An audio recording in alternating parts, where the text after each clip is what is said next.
Bom dia, tudo bom, gente? Estão ouvindo bem aí? Eu acho que não, né? Não? Então, que bacana. Realmente, a palestra vai ser grandiosa porque o tema é grandioso, né? Não porque o expositor aqui o seja. Então, realmente, a gente trazendo o tema conforme nos propõe a doutrina espírita, por certo, vai dar certo. Tem que dar certo.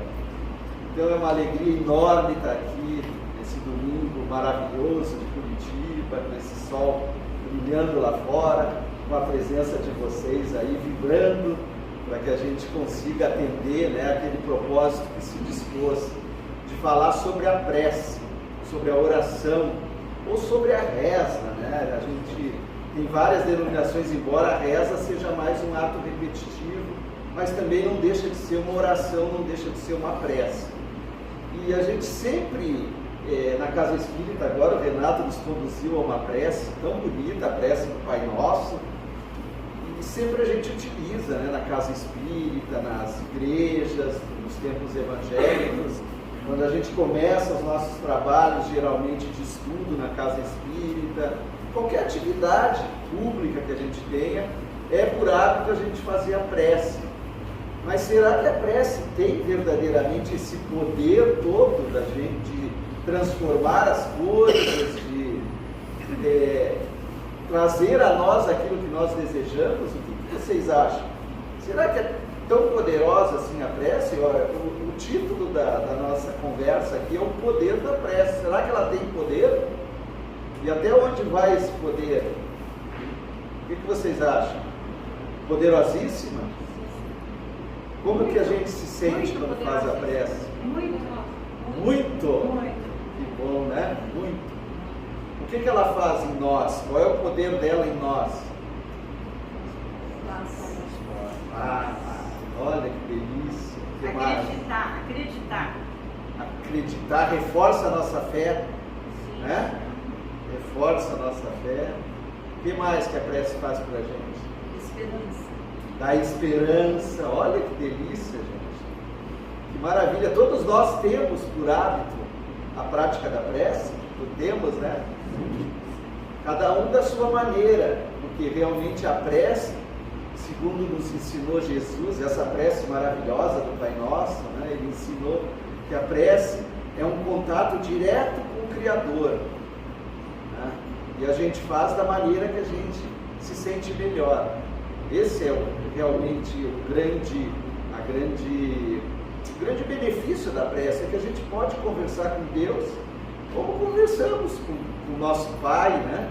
De forma simples, calma, tranquila, verdadeira, do fundo do nosso coração.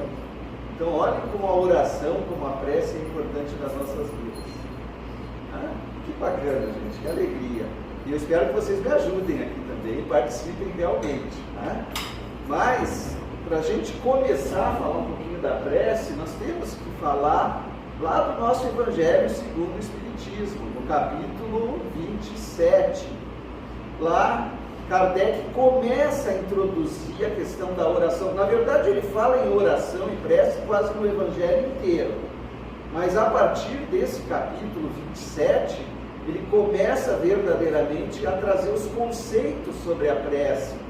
E ele usa sempre, claro, os ensinamentos de Jesus. E o nosso Evangelho, para aqueles que não estão tão habituados com a doutrina espírita, que sempre tem aqueles que estão chegando pela primeira vez, a doutrina espírita é uma doutrina cristã, e todo o ensinamento moral que a doutrina espírita reforça a nós é os ensinamentos de Jesus. Então a gente sempre deve lembrar isso. O ensinamento moral é o de Jesus. Kardec falou assim. E como é de Jesus, Jesus nos ensinou a orar, né? Jesus nos ensinou a fazermos esse contato direto com Deus. E aí Kardec, lá no capítulo 27, ele começa e ele deu esse título: Pedi e obtereis. E depois no capítulo 28, lindíssimo, ele traz inúmeras orações, ele traz esclarecimentos sobre como fazer a prece, todo tipo de prece espírita que a gente possa imaginar, ele traz ali, e traz principalmente os fundamentos do porquê da oração, capítulo 27 e 28 do Evangelho segundo o Espiritismo. Então ele começa justamente buscando uma fala de Jesus. Quando orardes, não vos ponhais em evidência, orai em secreto. A orientação isso de Jesus. Por que será que Jesus orienta a gente a não se colocar em evidência na oração? Para que nós sejamos humildes, né? Porque às vezes a gente tenta fazer uma oração belíssima, principalmente quando estamos em público. E eu admiro quem tem esse dom, né? Pô, vamos falar do Divaldo. O Divaldo como exemplo para nós. As orações dele fazem a gente se emocionar, são belíssimas, mas é porque brota do coração dele, porque ele fala de forma verdadeira, é sentimento puro. Mas as palavras são bonitas, afinal ele é um orador espírita renomado, muito conhecido. Mas nem todos nós temos essa possibilidade de orar assim. E o objetivo da oração não é nos vangloriarmos, nos envaidecermos. E eu tenho a impressão que é por isso que Jesus disse, orar em secreto. Mas isso também não é uma determinação, eu tenho que orar sempre sozinho. Não, porque a oração em público, com mais pessoas, ela tem força. Quando é verdadeira e quando há uma conexão muito forte, nossa, com aquilo que a gente pretende, através da oração. Mas é a recomendação de Jesus, então que a gente não se preocupe com as palavras na oração, em falar bonito, não, a gente fale, pense, né? Que a gente expressa através do pensamento, de forma simples, tranquila, porque Deus vai nos escutar, os seus prepostos vão nos ouvir e vão encaminhar a Ele as nossas orações. Eu havia colocado ali? Não, né? Eu acho que eu esqueci de apertar. Agora vamos para a segunda recomendação de Jesus, não orar muito. Não há necessidade da gente fazer orações enormes. Não, a simplicidade, né, é o maior indicativo do poder da oração. Então não orar muito, pois não é pela quantidade de palavras que sereis escutado, mas pela sinceridade delas. Então tem que haver sinceridade naquilo que eu falo, que eu converso com Deus. E por terceiro aqui, antes de orardes, se tiverdes qualquer coisa contra alguém, o que a gente faz? Perdoa. Então a oração é um momento da gente praticar o perdão. Olha que bonito, praticar o perdão, treinar o perdão, porque o perdão é algo muito complicado para nós ainda, né? Porque a gente se ofende por muito pouca coisa. Nós somos extremamente, nós nos abalamos muito com a opinião, com o que os outros pensam sobre nós, com o que os outros falam sobre nós, e por uma coisinha às vezes de nada a gente se ofende bastante. Mas isso é uma característica nossa ainda de espírito imperfeito, porque os espíritos mais elevados, eles não se ofendem dessa forma. Por isso eles não têm nem a necessidade do perdão, porque quando a gente deixa de se ofender tanto, a gente não precisa nem perdoar, porque a gente não gera mágoa em nós, né? Mas também a recomendação de Jesus é para que a gente pratique o perdão antes da oração. E o que mais? Orai, enfim, com humildade, que tem a ver com aquela primeira recomendação, e não com orgulho. Tudo isso Jesus orienta e explica quando ele está contando aquela parábola do fariseu e do publicano, que foram orar no templo, e um, que era o fariseu, era da natureza desse grupo judaico de se exaltar sempre. O fariseu tinha, né, dentro do grupo deles essa vontade de sempre se exaltar. Então ele chegava no templo e ele orava em voz alta, e acima de qualquer coisa, o que ele fazia? Ele menosprezava o publicano, que era aquele mal visto na época, era o cobrador de impostos. Então ele se dizia sempre melhor que o publicano. E como eles estavam no templo e orando, segundo a parábola de Jesus, lógico, Jesus conta a parábola e explica que não se deve orar como o fariseu, mas como o publicano, que embora se reconhecesse com muitos pecados, o fariseu achava que não tinha pecado nenhum, era muito mais humilde. E Jesus, quando está explicando isso, né, nessa parábola, ele traz essas orientações para nós. E aí, ele complementa dizendo: examinai os vossos defeitos, não as vossas qualidades, durante a oração. E se vos comparardes aos outros, procurai o que há em vós de mal. Então, se a gente for fazer comparação, né, nunca seja aquela comparação de que eu sou melhor do que o outro. A prática da humildade vai estar sempre em primeiro lugar.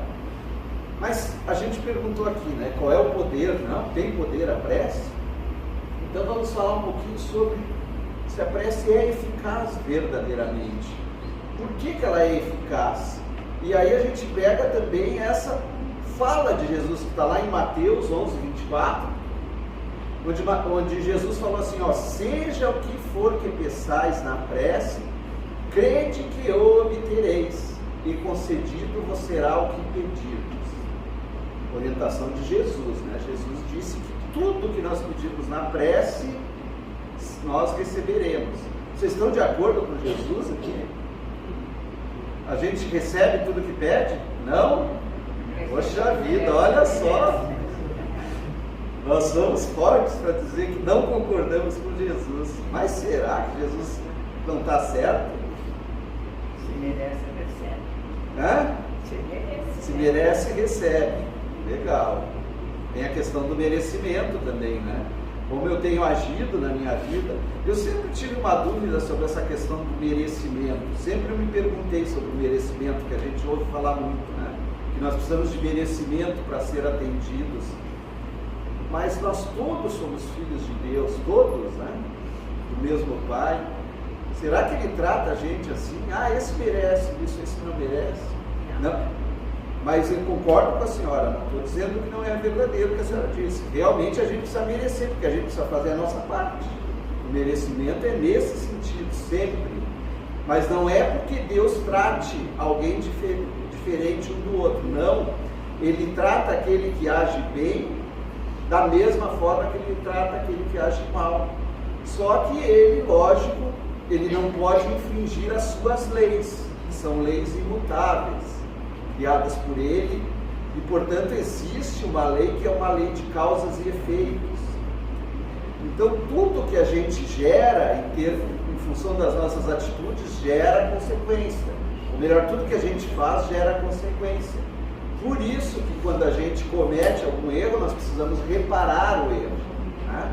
Então a questão do merecimento é sempre nesse sentido, mas Deus sempre, percebendo a nossa intenção verdadeira, o nosso desejo de fazer o correto, sempre Ele vai nos atender, sempre. Foi Jesus que falou: seja o que for que peçais na prece, crede que obtereis e concedido vos dará. Olha aqui, ó, eu adoro esse livrinho aqui que eu uso, eu acho até que eu comprei aqui no Mensageiros, Estudando o Evangelho com Bezerra de Menezes, tá? É Alda Maria que psicografou isso aqui. E olha o que o Bezerra de Menezes fala a respeito dessa eficácia da prece. Só um trechinho, ó. Jesus disse, né? Seja o que for que o peçais na prece, crede que vos obtereis. Jesus Cristo nos diz que tudo que o homem pedir ao Pai com real querer, expressando o seu desejo sincero de se fazer melhor para ultrapassar com dignidade os obstáculos pertinentes a seu calendário evolutivo, lhe será concedido. Perceberam o que Deus nos concede? Tudo que nós pedirmos para que nós possamos nos melhorar, porque nós vamos lembrar que o nosso objetivo aqui na Terra é ser melhor a cada dia, não é outro, né? É nos tornarmos espíritos melhores. Então nos diz o Bezerra que tudo que a gente pedir com sinceridade e que seja para que eu me melhore, Deus vai atender. E aí ele continua aqui, olha que bacana. Onde que eu parei? O sabedoria do evolutivo lhe será concedido. Isso porque a força poderosa do amor movimenta bênçãos que alimentarão o seu interior. Olha, a bênção poderosa do amor. Vocês viram esse texto lindo? Depois, quem não leu, por favor, leia. Eu não perdi o meu, né? Eu vou até colocar numa palestra depois que eu tenho sobre o amor. Esse texto que todos nós recebemos aqui. Então é por conta da bênção do amor que nós somos atendidos. Né? Mas alimentarão o nosso interior, renovando-nos a paciência, a fé, a coragem, a esperança, o perdão e inspirações dos bons espíritos. Isso Deus nos dá sempre, sempre, sempre. Inspiração dos bons espíritos, tocando-lhe a mente, o conduzirão ao bom proceder, a fim de que vença com íntima satisfação as dificuldades, que por um instante lhe parecerão intransponíveis. Então, nós às vezes recorremos à oração para pedir um auxílio para uma situação muito delicada que nós estamos vivendo, que pode ser a separação de um ente querido, a perda de um emprego, um relacionamento que se desfez. E aí, o que Deus vai fazer por nós? Será que Ele vai restabelecer o nosso relacionamento que se desfez? Será que Ele vai fazer com que aquele ente que partiu retorne para nós? Que aquele emprego que a gente perdeu vai voltar? Me parece, pelo que o Espiritismo nos diz, que não é isso que Deus atende, mas o que Ele faz? Ele permite que os bons espíritos, percebendo que isso é sincero, venham até nós e nos intuam, nos deem bons pensamentos, para que nós próprios possamos resolver isso, né? Para que nós próprios possamos enfrentar as dificuldades. Ele continua dizendo assim, ó, o amparo virá sempre que um coração tocado pelo sentimento real de fé e confiança pedir ao Pai assistência e amor. Sempre virá o auxílio, pois muitos recursos serão movimentados para sustentar a alma em sua solicitação. E existem inúmeros recursos, inúmeros em toda a parte. Os amigos espirituais que a gente não enxerga, a maioria de nós não enxerga, né? Alguns conseguem enxergar, eles estão à nossa volta e só não fazem mais por nós porque às vezes a gente não permite, nós nos mantemos distanciados deles, nós nos afastamos deles. Então, quando a gente ora verdadeiramente com sentimento, demonstrando que deseja, nós mudamos a nossa sintonia e aí eles vêm em nosso acolhimento, em nosso auxílio. É esse mais ou menos o mecanismo da oração. Diferentemente, e aí o Bezerra no final ele explica, olha só que bonito, né? Diferentemente do que muitos supõem, o Pai não poupa elementos contributivos ao esforço da criatura para o atendimento às suas necessidades reais. Necessidades reais. O que acontece muitas vezes é que o indivíduo busca Deus levianamente, para ter atendido seus desejos perniciosos, ou desejos que não são positivos para nós, que são, inclusive, se fossem atendidos, talvez trouxessem prejuízo para nós. E dele se afastar desgostoso, ignorando os critérios superiores da justiça divina. Então, a gente tem que tentar compreender como funciona a justiça divina, que é infalível, pois perfeita, convencido de que o Pai deve atendê-lo sempre. Então, o que o Bezerra falou no final? A gente pede algo que nós não precisamos, não necessitamos e verdadeiramente não vai nos ajudar. E aí, quando não recebemos, a gente ainda fica bravo com Deus. Nós nos revoltamos com Deus e dizemos, Deus não adianta, né? Ele não faz o que eu quero, o que eu peço. É mais ou menos isso que ele nos disse aqui. Mas vamos adiante, gente. Será que tudo que pedimos na prece receberemos? Já chegamos à conclusão que sim, desde que, lógico, tenha sentido e seja em nosso benefício e, lógico, benefício da humanidade, dos outros, né? Não dá para pedir algo que vai ser prejudicial ao nosso irmão, para nós, porque aí Deus não vai nos atender mesmo, né? Para que pedir? Para que pedir? Deus não conhece todas as nossas necessidades? Essa é uma outra questão que a gente às vezes se pergunta. Pô, Deus é Deus, então Ele sabe do que eu preciso. Por que eu preciso pedir? Porque é um ato de humildade, então há necessidade verdadeira de que eu peça. E se as leis divinas, essa é uma questão interessante, que a gente às vezes se pergunta, as leis divinas são imutáveis. Eu até afirmei isso aqui. Deus não modifica as suas leis. Elas foram criadas e sempre, para todos sempre, elas vão existir. Mas se elas são imutáveis, de que vale pedir? De que vale pedir? Por exemplo, se estiver na lei que eu tenho que passar por certa situação, adianta eu pedir para que essa situação não ocorra? Mas aí eu queria trazer um outro, eu até anotei ali, né, uma outra questão que está aqui no Código Penal da Vida Futura. Quer ver? Que legal, deixa eu ver quais são os itens, 5, né? Olha só o que nos diz o Código Penal da Vida Futura, que está no Céu e Inferno, né, uma das obras da codificação. O item 5 diz assim, ó, o sofrimento está intimamente ligado à imperfeição. Isso é para todos nós, gente, é para todos nós, olha. Sofrimento está intimamente ligado à imperfeição, assim como a alegria está intimamente ligada à perfeição. Desse modo, a alma traz consigo o próprio castigo ou o próprio prêmio, onde quer que ele se encontre, sem a necessidade de um lugar circunscrito. Ele diz mais, assim no item 8, ó, a justiça de Deus é infinita e leva em conta com muito rigor o bem e o mal que se pratica. Não há uma única ação mal, um único mau pensamento que não tenha consequências fatais. Assim como não há uma única boa ação, um só bom impulso da alma, ainda que pequeno, que fique perdido. Aí a gente começa a perceber, né, que claro, as leis são imutáveis, mas as coisas que nos acontecem têm muito a ver com os nossos procederes, né, como a gente tem agido.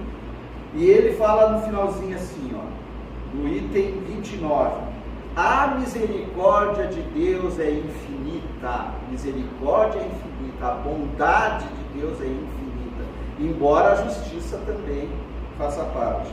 Sem dúvida, mas não é cega também, ela é infinita, mas não é cega.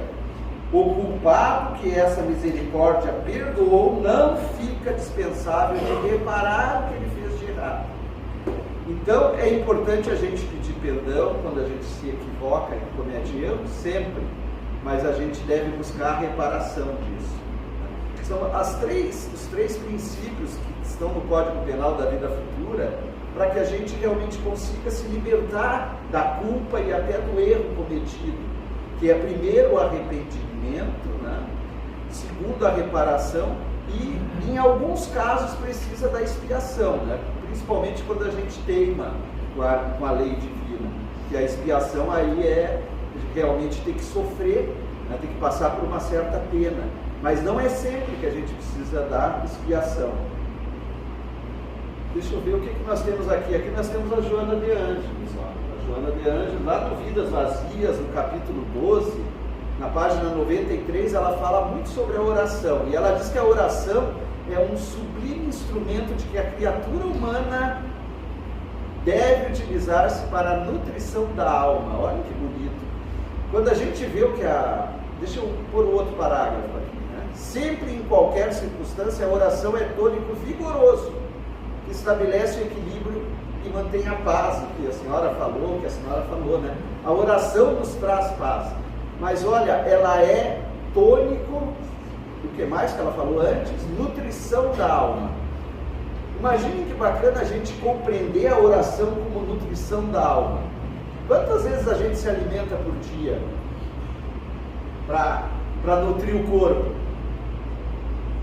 Quantas? 3, alguns 4, outros 5. Pelo menos 3 vezes deveríamos nos alimentar para nutrir o corpo. Quantas vezes a gente nutre a alma através da oração? Eu espero que aqui todos digam, eu nutro 5 vezes, o tempo todo.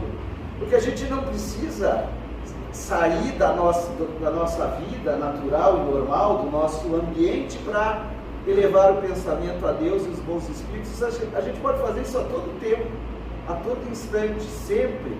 E não é só no desejo de pedir uma graça, É no desejo de agradecer.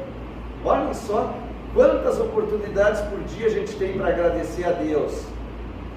Eu acho que 24, quantos minutos tem um dia?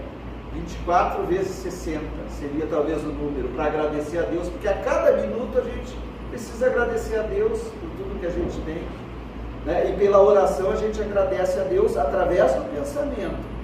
Então, gente, a oração ela nutre a nossa alma, ela é um remédio, ela é um tônico, como aquele biotônico que a gente dava para as crianças quando estava fraquinha. Eu tomava biotônico quando era criança, hoje não sei se tem biotônico, né?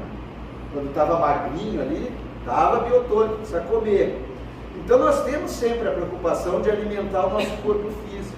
Às vezes nós esquecemos de alimentar a nossa alma. E o alimento da nossa alma é a oração do nosso espírito. A Joana continua dizendo, ó, é energia poderosa que restabelece o ânimo. Então quando eu estou desanimado, opa, o que eu vou fazer? Vou orar. Vou me concentrar em Deus, nos bons espíritos, em Jesus, e vou pedir o que? Um bom conselho. Me envia um bom conselho. O que será que está acontecendo comigo? Por que eu estou desanimado? O que eu tenho que fazer? Garanto, gente, daqui a um pouquinho, isso aí começa a sair. Eu já começo a fazer alguma coisinha, outra coisinha, e pronto, já estou animado, né? Então é energia para a nossa alma que vai refletir no nosso corpo, nas nossas atitudes. Restabelece o ânimo do orante quando este procura sintonizar, olhem bem, mas claro, tem essa condição, sintonizar emocionalmente com as fontes geradoras da vida. Quem são as fontes geradoras da vida, né? É Deus, a fonte primária, geradora da vida, e lógico, os espíritos superiores que são os enviados de Deus para nos auxiliar, os anjos, para alguns, Jesus, lógico, o espírito crístico, e tantos outros que a gente pode evocar e pedir, né? Pelo pensamento. Quer ver que é pelo pensamento? Não é aqui, é mais adiante. Mas é pelo pensamento, por isso que não necessita nada de muito especial. Será que Deus está sempre pronto a atender as nossas preces? E aí tem a palavra que está lá, né, em Mateus 7:7 a 11, está lá no nosso Evangelho, no capítulo 25, onde diz assim: pedi e se vos dará, buscai e achareis, batei a porta e se vos abrirá. Porquanto quem pede, recebe, quem procura, acha, e aquele que bate a porta, abrir-se-á. Que bacana essa fala de Jesus. Jesus está nos convidando sempre à ação, quando ele traz a pequena fala dele que Mateus colocou lá no Evangelho. Sempre a ação, sempre precisa partir de mim, o movimento é sempre meu, eu preciso pedir. Às vezes o orgulho é tão forte que eu não peço. Às vezes a preguiça é tão grande que eu não levanto para bater na porta. Então Jesus disse que a gente tem que buscar, que a gente tem que bater a porta e que a gente precisa pedir. E ainda lá no nosso Evangelho diz assim, ó, em geral o homem apenas vê o presente. Ora não é de orar, tá? Ora, seu sofrimento é de utilidade para a sua felicidade futura, Deus o deixará sofrer. Como o cirurgião deixa que o doente sofra as dores de uma operação que lhe terá a cura. É natural, Deus conhece as nossas necessidades. Então, se eu preciso, para aprender e para ser melhor amanhã, passar por determinadas provas rudes, Deus vai deixar, mas não é porque Ele é ruim, não, é porque eu preciso aprender. É o que nós, como pais, precisamos fazer com os nossos filhos, né? Quando atinge uma certa idade. Ele vai bater a cabeça. A gente, lógico, vai orientar. E nós também somos orientados pela inspiração dos bons espíritos. Mas se nós insistimos em bater a cabeça, não dá para fazer nada, a consequência virá. Para quê? Para que eu aprenda.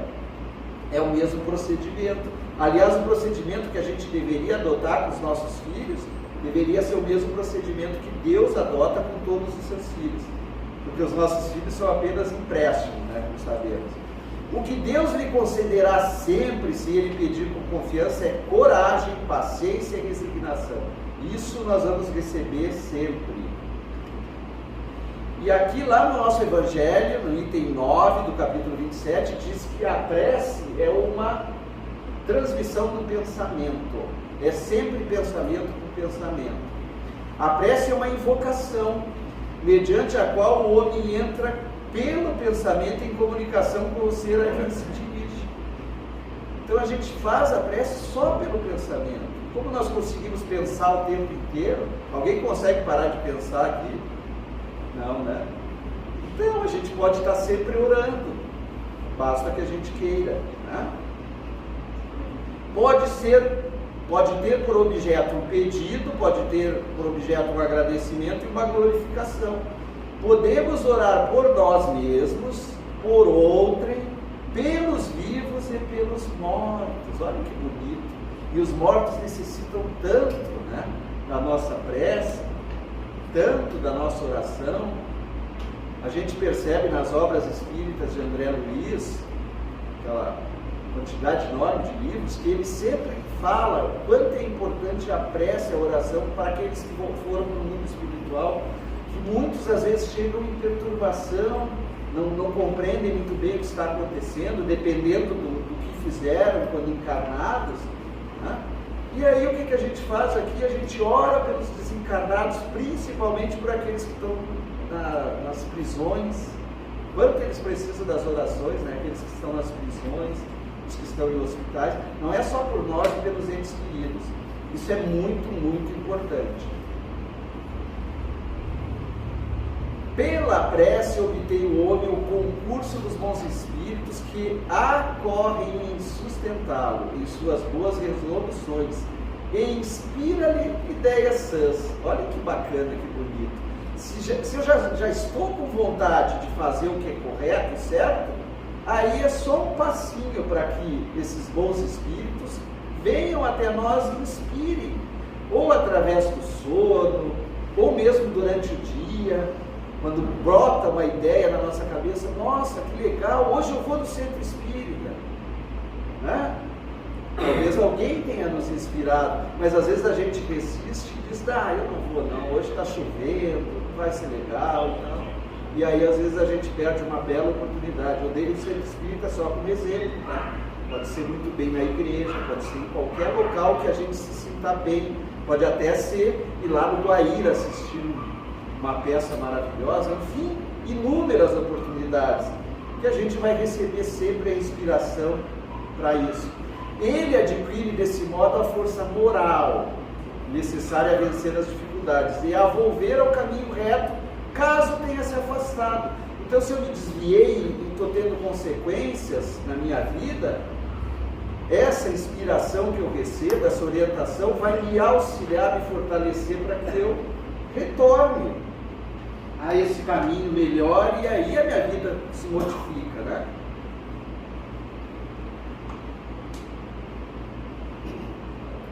Está no pensamento o poder da prece, que por nada depende nem das palavras, nem do lugar, nem do momento em que seja feita. Que bonito, né? Nós temos por hábito, até tem uma fala de Jesus que ele diz: quando quiseres orar, recolha-se ao seu quarto, Não é literalmente, não é materialmente, porque não precisamos nos recolher ao quarto comum. É o quarto interior, é pelo pensamento, a prece, e a gente se recolhe por um instante e ora e se concentra. Pode-se, portanto, orar em toda parte, em qualquer hora, a sós e em comum. Que bonito, hein? A prece em comum tem ação mais poderosa, mas, claro, essa prece em comum precisa ter, né, que todos que oram se associem de coração. Sempre o sentimento é lógico. Se nós estamos todos unidos por um mesmo propósito, nós somos muito fortes, mais do que se estamos isoladamente. Por isso que o Evangelho nos diz que a prece em comum, ela tem realmente um poder maior. Há o mesmo pensamento e colidam com o mesmo objetivo. E a Joana aí nos diz que a oração não deve ser um hábito de petitórios inconsequentes, mas um programa, aqui essa frase eu achei a coisa mais linda, ó. Programa de convívio mental e emocional de ideias felizes. A prece deve ser para a Joana um programa de convívio mental, emocional e de ideias felizes.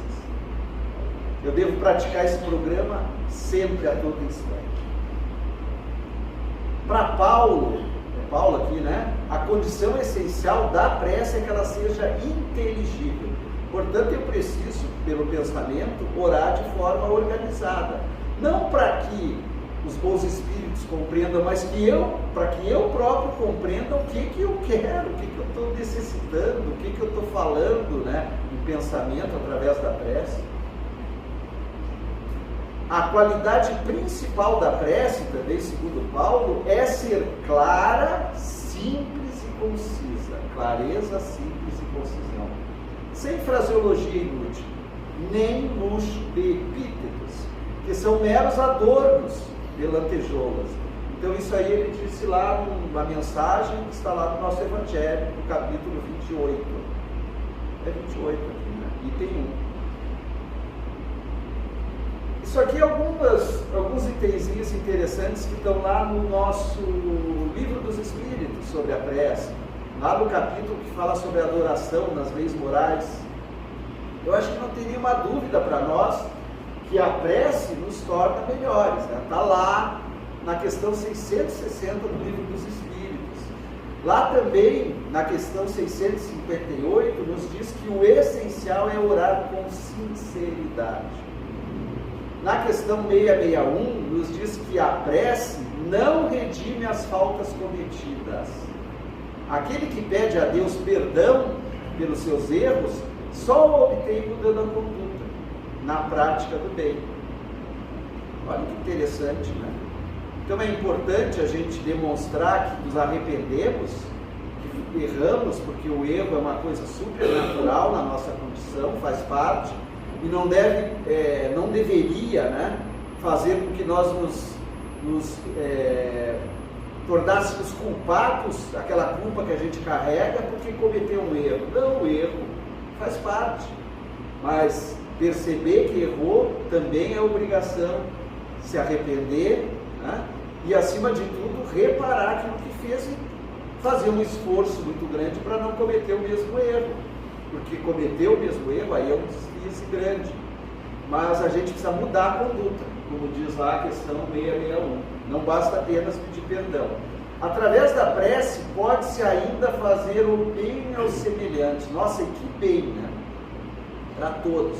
Para aqueles de nós que acham que a verdadeira caridade, ou que a caridade é só ajudar materialmente, através da oração, a ajuda é muito maior, mas muito maior. Claro que muitos precisam da ajuda material, mas orar pelo próximo ajuda demais para o semelhante, né? A prece não pode mudar a natureza das provas pelas quais o homem tem que passar. Então, questão 663, não muda as provas. Então, muitas coisas vão continuar acontecendo. E talvez por isso que às vezes a gente acredite que a prece não faz tanto efeito, porque a gente pede e a coisa acontece ainda, contrário ao meu pedido. Mas é porque são provas necessárias, né? E nem sempre aquilo que a gente pede, implora, corresponde ao que realmente nos convém. Esse é um ponto importantíssimo que está na questão 663. E é por isso que às vezes nós não somos, a princípio, né, entre aspas, atendidos, porque não nos convém aquilo. E as súplicas justas, as que são verdadeiras e justas, são atendidas mais vezes do que supomos.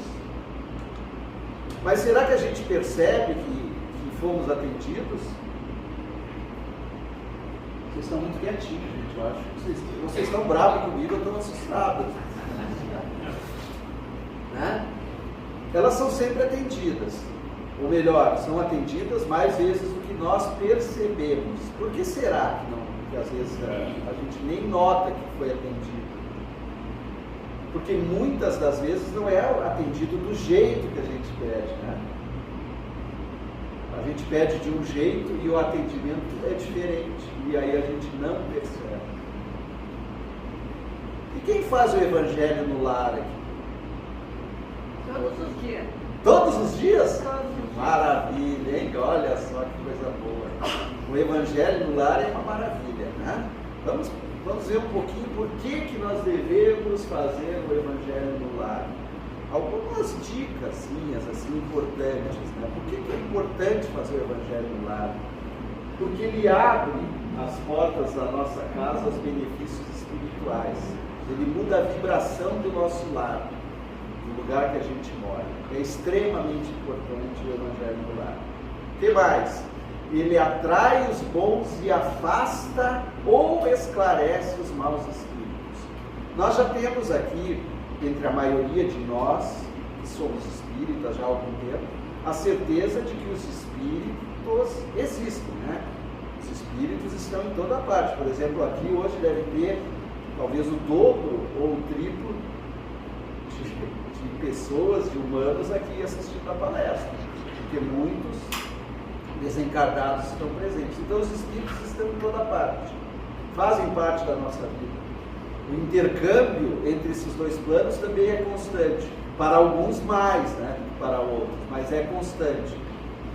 E quando nós fazemos o evangelho, nós estamos lendo uma mensagem de Jesus, qualquer mensagem, né, edificante, e existem espíritos que estão à nossa volta, e eles estão acompanhando a leitura, os comentários, a nossa oração. Então eles são também atendidos muitas vezes, eles são esclarecidos. Olha que interessante, né? No evangelho do lar, a gente poder estar também ajudando algum irmão que está em perturbação no plano espiritual. Às vezes está passando por ali, ou às vezes está nos atormentando também, né? Porque através da obsessão pode acontecer isso. E durante o evangelho ele começa a refletir sobre o que ele está fazendo, e às vezes ele se encaminha. Então é bacana isso, né? Esclarece os maus espíritos e até afasta. Agora é importante uma coisa que a gente tem que dizer, né? Não é trabalho mediúnico o evangelho no lar, tá bem? Então que fique bem claro sempre isso, né? A gente não deve fazer nenhum tipo de evocação durante o evangelho no lar, não é recomendado. A nossa casa não é ambiente para isso, né? Mas a gente deve fazer o evangelho sempre, porque auxilia. Conduz-nos a uma compreensão racional dos ensinamentos do Cristo. Racional. Pensar sobre aquilo, refletir sobre aquilo. Ajuda-nos a superar as dificuldades, no lar e fora dele, acendendo-nos à luz da compreensão e da paciência. Tudo isso é benefício do Evangelho no lar. Modifica o padrão vibratório dos nossos pensamentos e sentimentos. É muito importante o nosso padrão vibratório, que a gente vibre no bem sempre. Esse é o primeiro passo para a gente buscar um equilíbrio, buscar uma harmonia dentro de casa, fora de casa. Então o Evangelho nos auxilia nisso também. Com o Evangelho no lar, formamos as defesas magnéticas da nossa casa. Que bacana, né? A gente se protege tanto contra os encarnados, né? Põe cerca elétrica. Eu, por exemplo, tenho cerca elétrica na minha casa, tenho alarme, né? E o Evangelho no lar é a defesa magnética. A gente precisa também dessa proteção. Claro que precisamos, para nos mantermos bem, todos os nossos familiares. Além da ajuda que essa prática proporciona no programa espiritual de todo o grupo familiar, ele estende a caridade aos vizinhos. Olha que bacana. A minha família é ajudada na programação espiritual dela, no programa espiritual dela, no Evangelho. Mas isso não é só para minha família, isso aí vai repercutir nos vizinhos também. Naturalmente isso se estende. É um processo de amor compartilhado, assim, que vai se estendendo. Muito bacana. Então, extremamente importante, né? A maioria de nós já sabemos, porque fazemos o Evangelho aqui, né? Praticar o Evangelho no lar. Aqui eu queria agora, eu até passei ali, gente, que eu gosto, não sei se alguém percebeu, que durante a nossa apresentação, em todas as lâminas tinha um endereço ali do canal do YouTube, que é o canal @Espiritismo e Vida 1857. Quem gravar o nome desse canal jamais vai esquecer quando o Espiritismo, essa bênção chegou para nós, né, no ano de 1857. E nesse canal a gente faz vários estudos, ou melhor, 2, né? Não é tão vários, eu gostaria que fosse muito mais, mas 2 estudos. Um é o do Livro dos Espíritos, que a gente começou domingo passado, acontece todo domingo, 21 horas, todos são convidados a participar com a gente pelo YouTube, pode participar no chat, ou podem apenas assistir. E nós fazemos um estudo das obras de Amélia Rodrigues, sempre às terças-feiras, 21 horas também. E lá em Amélia Rodrigues, quando a gente estudou Pelos Caminhos de Jesus, foi o último livro que a gente estudou ano passado, esse aqui, ó, Pelos Caminhos de Jesus.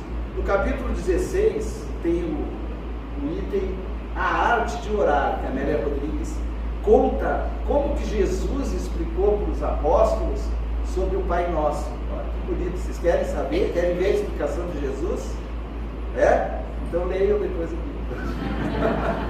Brincadeira, eu queria arrancar uma risada gostosa de vocês. Eu vou ler um trechinho.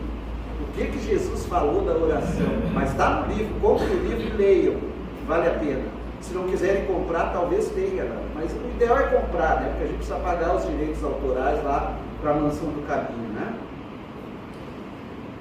Jesus explicando aos apóstolos que perguntaram para ele como que eles deveriam orar, né? Ele fala Pai Nosso e depois ele explica sobre a prece, porque os apóstolos eram mais ou menos como nós, sabe?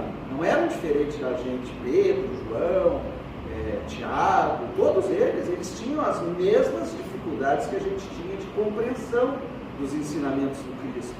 E aí Jesus, como era extremamente amor, carinho, ele sempre, ou na maioria das vezes, ele chamava eles e explicava o que ele tinha falado para aquela multidão. É muito bacana. E a Amélia Rodrigues, ela traz inúmeros relatos dessa forma. E ele sobre a prece falava assim, ó, a prece é antes de tudo uma atitude mental da criatura para com o seu Criador. Nela devem ser propostas as reais necessidades da alma, numa expressão de confiança e carinho, abrindo-se e desnudando-se ao mesmo tempo, permanecendo receptiva às respostas da sabedoria excelsa. Isso são palavras de Jesus, segundo Amélia Rodrigues. Assim, a oração divide-se em 3 etapas, nas quais o ser dilata as suas percepções e amplia a capacidade de entendimento em relação a si próprio, ao próximo e a Deus. Antes de mais nada, a oração é um ato de louvor ao Pai. Sempre eu tive dúvidas a respeito de o que é louvar a Deus, porque lá no Livro dos Espíritos diz que a prece é louvar, pedir e agradecer. E eu sempre ficava me perguntando, aqui Jesus explica, ó. Ele diz o que é louvar a Deus, olha só, onde que eu falei aqui. Assim a oração divide em 3 etapas, na qual se de lá, Antes de mais nada, a oração é o ato de louvor ao Pai, o doador de todas as horas, fonte augusta de todas as coisas, o genitor soberano, do qual tudo procede, e para cuja grandeza tudo marcha. E aí ele explica o que é o louvor. O louvor é uma expressão de carinho e reconhecimento que deve fluir do ser. Louvar a Deus é uma expressão de carinho em relação a Deus e reconhecimento, de modo a produzir uma sintonia, mediante a qual transitem os sentimentos de exaltação do bem, para se abrir na rogativa, que é o pedido que vem depois, né, em favor das legítimas necessidades. Então, primeiro eu louvo, me conecto com Deus através da gratidão, né, e depois eu faço a verdadeira rogativa.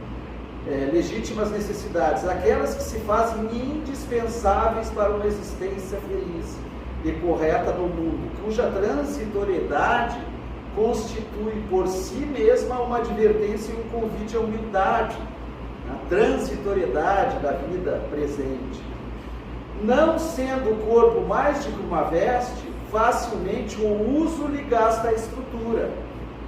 E o término, muito inesperadamente, lhe assinala a conclusão da etapa para cuja finalidade foi elaborado.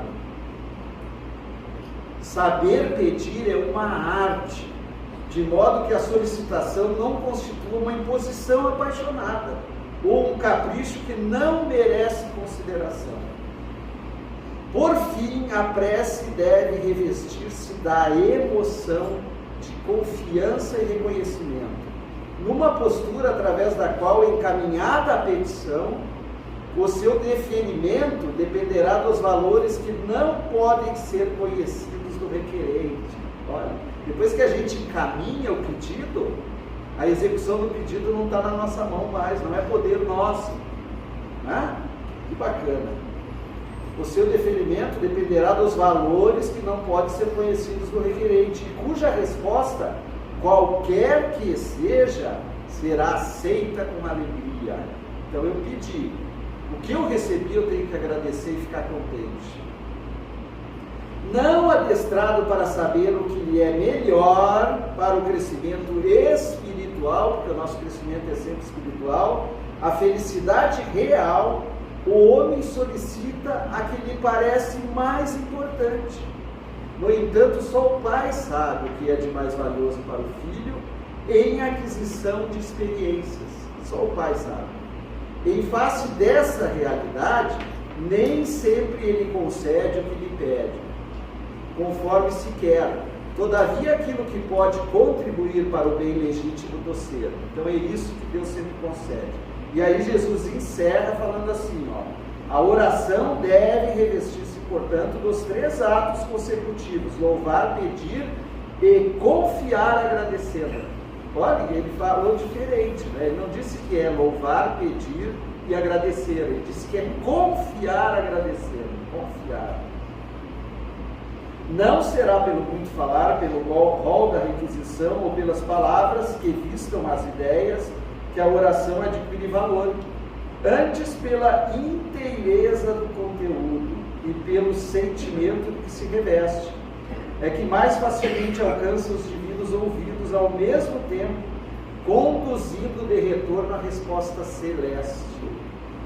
Pessoal, olha, vocês viram como foi repetitiva essa exposição nossa, a palestra nossa? A gente falou sobre vários ângulos, né? Nós vamos buscar elementos do Livro dos Espíritos, em Joana de Ângeles, não sei se teve Emmanuel também, acho que não, e finalizamos com Jesus.